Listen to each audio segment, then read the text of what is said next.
حضرت عیسیٰ علیہ السلام کے پاس ایک شخص آیا، کہنے لگا میں نے آپ کے ساتھ رہنا ہے، میں نے ہمیشہ آپ فرمانے لگے میں ضرور ساتھ رکھوں گا پر دنیا داری کا مطالبہ نہ کرنا جی۔ تو اس پیر دے بندے کیویں مرید ہون جدے مرید ہویا دکان ہی نہ چمکے، کیا مطلب ہوا بیعت ہونے کا؟ اتنی دیر کے مرید ہوئے ہیں تو کوئی فائدہ نہیں ہوا، نہ کاروبار چمکا نہ دکان بنی۔ الٹا پیر صاحب کہتے ہیں سود بند کر دو، دھوکے بند کر دو، فریب بند، جتوں ہوندا پیا اتوں بھی نہیں ہون دیندے، کیا فائدہ ہے نا جی؟ تو کوئی مکر فریب ہی نہیں، دجل ہی نہیں، سادہ سادہ کام کیسے ہوگا؟ حضرت عیسیٰ علیہ السلام کہنے لگے میرے ساتھ رہنا ہے تو دنیا داری سے، بولیے دنیا داری سے بچنا۔ کہنے لگا جی بالکل صحیح ہے۔ آپ فرمانے لگے چلو ٹھیک ہے۔ حضرت عیسیٰ نے چاہا کہ اس کا امتحان کریں، فرمایا پہلے دن وہ آیا ہے صحبت صلح میں رہنے کے لیے، خیر سیکھنے کے لیے۔ حضرت عیسیٰ علیہ السلام فرمانے لگے کتنی روٹیاں کھائے گا؟ کہنے لگا ایک۔ آپ نے 3 روٹیاں منگوائی، ایک خود کھائی، ایک اس کو کھلائی، تیسری وہیں رکھی اور جناب عیسیٰ دریا پہ وضو کرنے تشریف لے گئے۔ واپس آئے تو روٹی کوئی نہیں تھی وہاں۔ فرمایا روٹی کس نے کھائی ہے؟ کہنے لگا کوئی پتہ نہیں۔ جناب عیسیٰ علیہ السلام نے اس کو معجزہ دکھایا۔ ایک ہرن جا رہی تھی، اس کے ساتھ 2-3 چھوٹے چھوٹے بچے تھے۔ حضرت عیسیٰ علیہ السلام نے ہرن کا ایک بچہ پکڑا، اس کو ذبح کیا۔ ہرن بھی کھڑی ہو گئی، باقی بچے بھی کھڑے ہو گئے، ذبح کیا اور ذبح کر کے اس کا گوشت بھونا، اس کو بھی کھلایا، خود بھی اتنا کھایا کہ سیر ہو گئے، ڈکار آنے لگے۔ فرمایا کھایا نا تم نے؟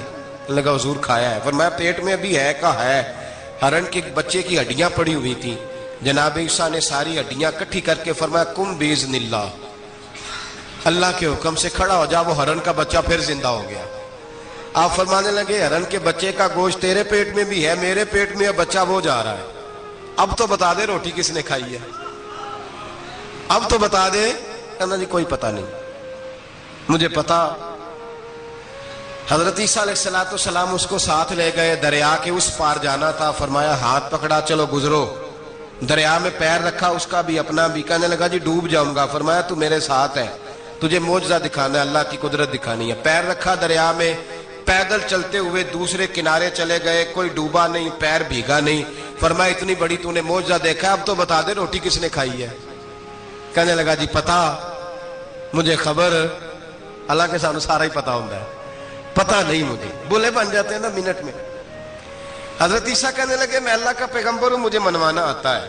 دریا کے اس پار گئے تو ریت تھی، صحرا کا علاقہ تھا۔ جناب عیسیٰ نے ریت کٹھی کی، چھوٹی چھوٹی ڈھیریاں لگائیں، 3 ڈھیر ریت کے لگ گئے، 3 ڈھیر۔ جب 3 ڈھیر لگ گئے تو جناب عیسیٰ علیہ السلام نے پھونک ماری، وہ ساری کی ساری ریت سونا بن گئی۔ حضرت عیسیٰ علیہ السلام کہنے لگے یہ 3 حصے ہیں سونے کے، ایک حصہ میرا ہے، ایک تیرا ہے، اور تیسرا اس کا جس نے تیسری روٹی کھائی ہے۔ کہنے لگا جی میں نے ہی کھائی ہے۔ تیسرا حصہ اس کا جس نے تیسری روٹی کھائی۔ کہنے لگا جی روٹی؟ فوراً مان گیا، بے قدرہ کچھ قدر نہ جاتی، کیتی خوب تسلی ہو، اے دنیا دار پجاری زردے کتیاں دے گل ٹلی ہو، میں نے ہی کھائی ہے۔ وہ میاں صاحب کمال کر گئے، اور ایک شخص لے گیا میاں محمد بخش علیہ رحمہ کو تانگے پہ بٹھا کے، کہنے لگا یہ پہلی بھی میری، وہ بھی میری، وہ باغ بھی میرا، یہ میرے چاچے کی، وہ میرے تائے کی، یہ میرے دادے کی، بڑے مالدار ہیں۔ آپ فرمانے لگے چل چھوڑ کوئی اور بات بھی کر۔ نہیں جی نہیں، وہ فلانی شے بھی میری۔ آپ فرمانے لگے یہ بتا تجھ سے پہلے کس کی تھی؟ کہنے لگا فلانے سے خریدی ہے۔ فرمایا اس سے پہلے کس کی تھی؟ چپ کر گیا۔ آپ فرمانے لگے دانش مندہ نہ کم نہ ہی دل دنیا نہ لانا، اس بوٹی کئی خامد کیتے، جو کیتا سو کھانا، چھوڑ اس کی بات نہ سنا، اس کا تو کبھی کوئی مالک ہوتا ہے کبھی کوئی ہوتا ہے۔ کہنے لگا جی میں نے ہی کھائی ہے روٹی۔ تو حضرت عیسیٰ کہنے لگے تو نے ظلم کیا، نبی کی صحبت پر تو نے ایک روٹی کو فوقیت دی، ایک روٹی، اور مجھے دھوکہ دیا اللہ کے پیغمبر کو۔ فرمایا جا میں نے مال کا کیا کرنا ہے، سارا ہی سونا تیرا ہے، 3 ڈھیریاں تو ہی رکھ لے۔ حضرت عیسیٰ کہہ کے گزرے تو پیچھے سے ڈاکو آ گئے، تلواریں ہاتھ میں، 2 ڈاکو، سونا پڑا ہوا دیکھا۔ کہنے لگے تیرا ہے؟ کہا میرا ہے۔ کہا اٹھ دوڑ جا تجھے قتل کر دیں گے۔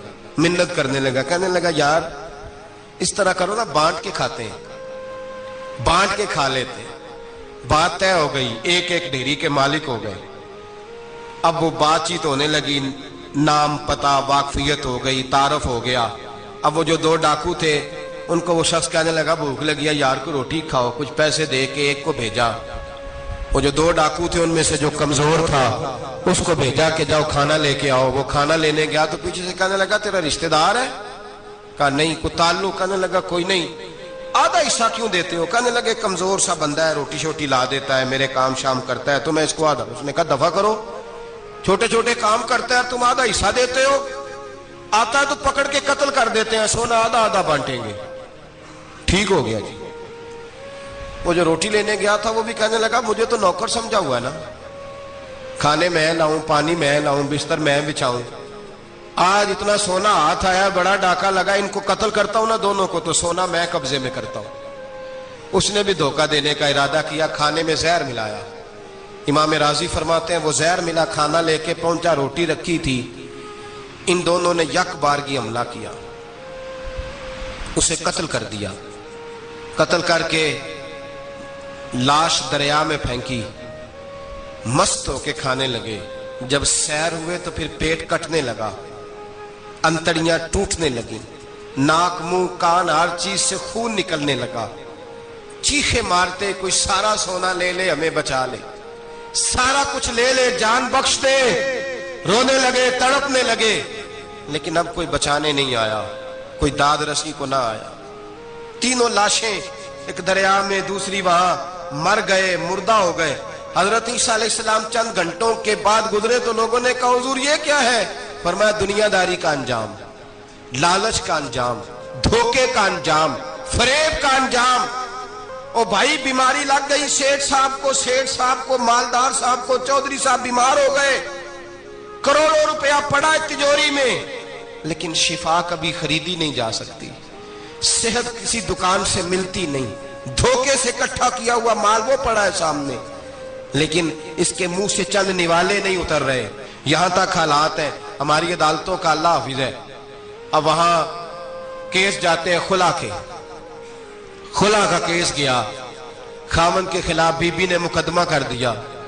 اب عورتیں اللہ ماشاءاللہ دھوکہ دیتی ہیں، ایڈریس غلط بتاتی ہیں، خاوند کو نوٹس گیا، اب اس کو ملے گا تو وہ عدالت میں آئے گا نا۔ میں آپ کو جینون کیس ایسے دکھا سکتا ہوں، میرے پاس لوگ مسئلہ پوچھنے آتے ہیں، غلط ایڈریس دیا، 3 پیشیوں پہ خاوند نہیں گیا تو عدالت نے طلاق کی ڈگری جاری کر دی۔ کسی فقہ کے کسی مفتی کے نزدیک طلاق نہیں ہوتی، لیکن عورتیں دوسرا نکاح کر کے پھر رہی ہیں۔ کسی سنے غور کرے، اس میں اختلاف بھی نہیں ہے، مسالک کا نکاح نہیں، لیکن طلاق۔ اب ہم نے دھوکہ دیا، بھائی دیکھیں میرے پاس طلاق ہے یونین کونسل کی، یہ میرے پاس طلاق ہے عدالت کی، یہ میرے کیا کر طلاق نکاح یونین کونسل کے ساتھ ہوتا ہے کہ خاوند کے ساتھ؟ اور بولے تو صحیح یار، کس کے ساتھ ہوتا ہے؟ تو طلاق یونین کونسل دے گی، خاوند دے گا؟ عجیب تماشا ہے۔ عدالت کے ساتھ نکاح ہوا کہ خاوند کے ساتھ طلاق دے دے؟ کیسے طلاق؟ موٹی سی بات ہے، اور لوگ آ کے گھر بسانا ہوتا ہے نا۔